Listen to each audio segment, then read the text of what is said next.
Hello दोस्तों, राम राम, नमस्कार मित्रों। તમે જે વિડીયોમાં જોઈ રહ્યા છો જોટું તે પણ 4 વર્ષથી રિપીટ હતો। અમે તેને દવા કરીને કલ્કીમિન ફોર્ટ મિનરલ ખવડાવેલો હતો અને રિઝલ્ટ તમે જોઈ શકો છો વિડીયોમાં। આજે 7 મહિનાની ગાભણ છે।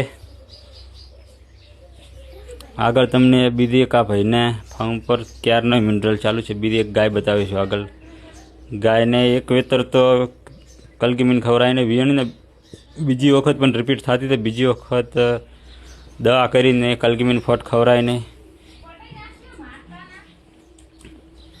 બીજા વેતરની અંદર પણ અત્યારે 6-7 મહિનાની ગાભણ છે ગાય પણ। અમે તમને બીજું બતાવીશું કે આ ભાઈની એક બીજી પણ ભેંસ રિપીટ હતી। ખૂબ પછી ઉઠલા મારતા હતા। બધી ગાયોને કલ્કીમિન ભેંસોને ને કલ્કીમિન ફોર્ટ મિનરલ પાવડર ખવડાવીને ગાભણ કરેલી હતી। માંથી આ 2 ભેંસું તો વિયાઈ ગઈ છે। 2-1 મહિના થઈ ગયા વિયાણને।